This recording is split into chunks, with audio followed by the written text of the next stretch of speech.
There's this feeling a lot of us know.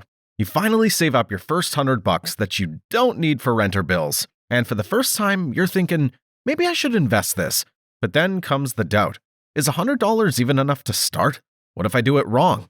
And that hesitation steals years of progress from beginner investors all over the world. Because while everyone's waiting for the perfect moment, when they have more money or more knowledge, they're missing the only thing that really matters: time. See, investing isn't about having thousands of dollars. It's about using what you have now, even if it's just $100, to plant the seed. Because $100 invested today is worth more than $1,000 invested 5 years from now. Not because of luck, but because of something that most beginners never fully understand until it's too late. And in this video, we're going to fix that.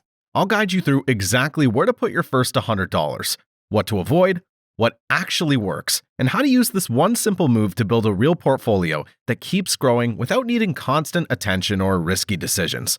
And the best part? Once this is set up, it practically runs on autopilot. So where should that first $100 actually go?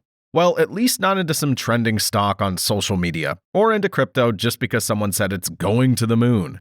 Because when you only have $100, the goal isn't to get rich overnight. It's to build the foundation. A foundation that can grow with you as you add more over time. Think of it like planting your first tree. You're not trying to harvest fruit tomorrow. You're giving the roots time to form, so that later, when you add more water and sunlight, the tree doesn't just survive, it grows. And that's exactly what a broad market ETF does. Now, if you're new to this, here's what that means. An ETF, or exchange traded fund, is like a basket of investments. Instead of buying just one company, you're buying small pieces of many companies at once. So if one doesn't do well, the others help balance it out. It's like planting a whole garden, instead of hoping that only this one tree will survive. And when you choose a broad ETF, like one that follows the entire US market or even the global stock market, you're not betting on one winner. You're backing the long-term growth of hundreds, even thousands of businesses all at once. So if you invest in something like an S&P 500 ETF, you're basically becoming a partial owner of a ready-made garden, which has a proven track record of growing through storms, dry seasons, cold winters, and sudden heat waves, and still coming back stronger every single year. That's why it works so well for beginners. You don't need to know which company will explode in value next year. You just need to own the whole field and let the strong ones carry your portfolio over time. Now, here's where it gets practical. With $100, you can buy one of these ETFs through most modern brokers. And if the share price is too high for you, many brokers offer fractional shares, which means you can own just a piece of it without needing the full amount. But there are some risks to fractional shares, which you'll learn more about in this free ebook that you can download on griffinwise.com/guide or through the link in the description. And this is where it starts, because once that ETF's in your account, you've done something most people never do. You've started. You're now officially an investor. And here's what makes that so powerful. You've now created a system that grows, not because you constantly chase new investments, but because time is now working with you. But here's the part most beginners overlook. Because not all ETFs grow the same way. Some hand you small payouts along the way. Others use that same money to grow themselves behind the scenes. And that difference can shape how fast your investment grows over the years. Here's what that means in plain terms. Some ETFs are distributing, which means they pay you cash whenever the companies inside them send out dividends. It's cash showing up in your account, and you can choose what to do with it. Dividends are simply profit payouts. When a company makes money, it can choose to keep all of it or share a small part of those profits with its investors. That shared part is called a dividend, basically a little cash reward for owning the company. So when an ETF is distributing, it collects those dividends from all the companies inside it and then passes that cash on to you. But others are accumulating, and these work a little differently. Instead of paying you that cash, they reinvest it for you.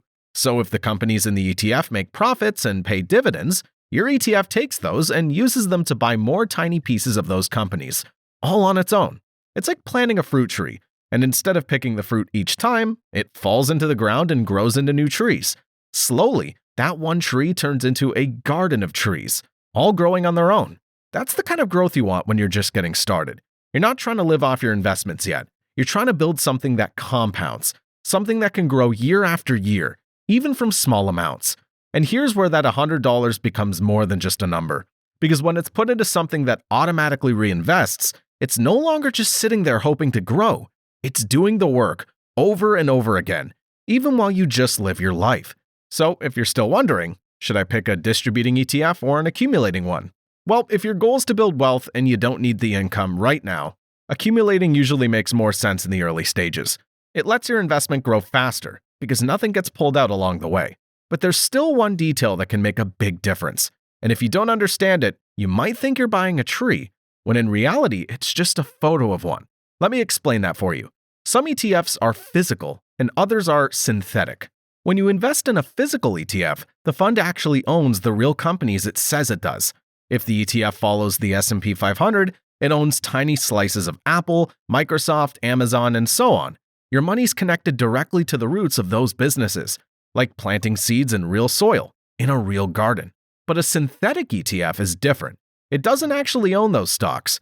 Instead, it makes a deal with a bank, kind of like a contract that says, hey, copy the performance of that index and we'll trade on the results. From the outside, it might look the same.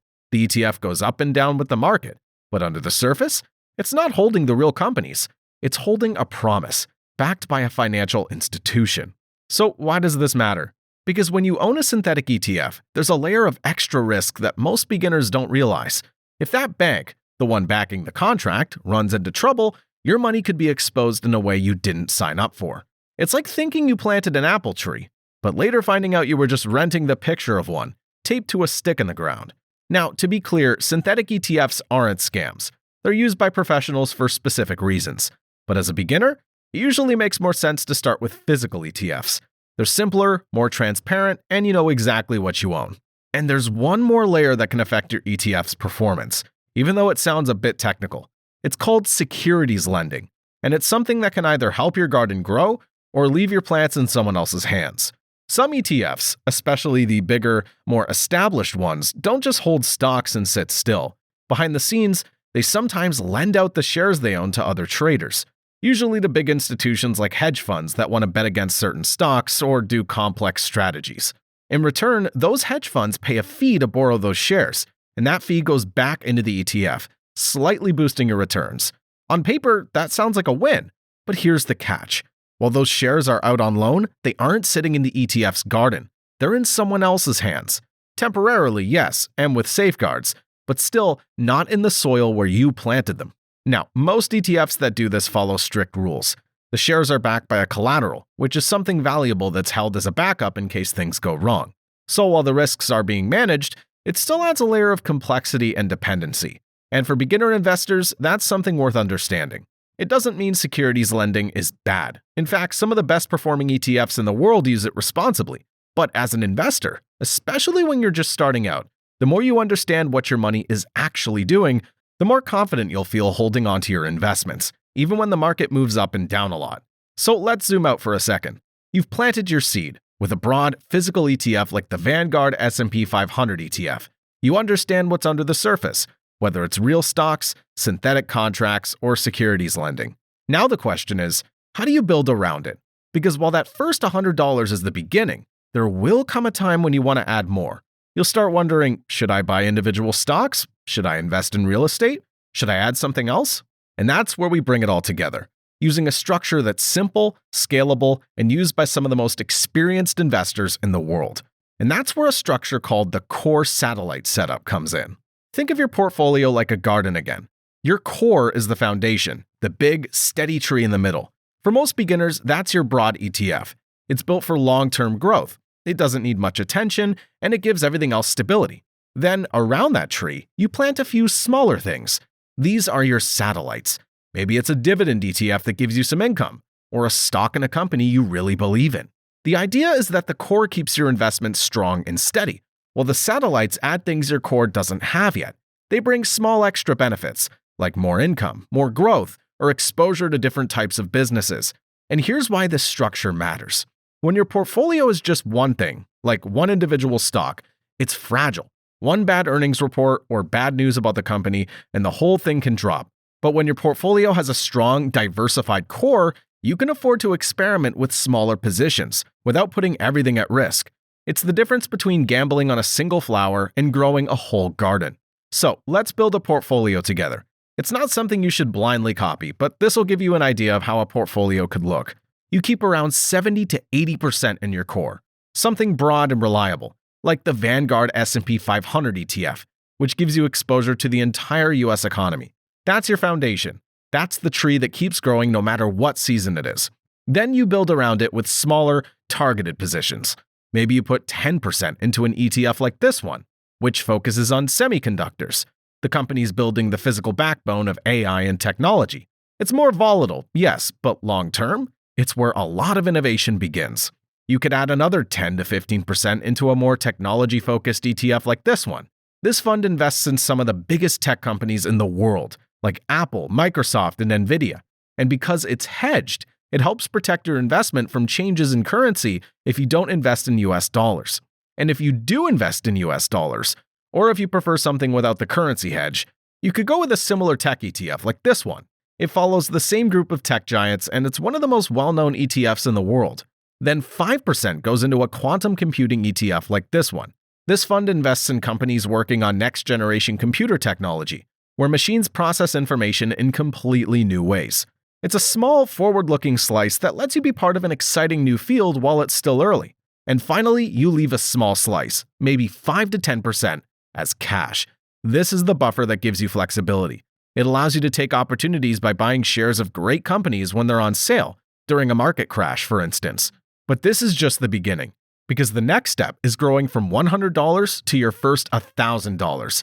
And that's exactly what you'll learn in the next video.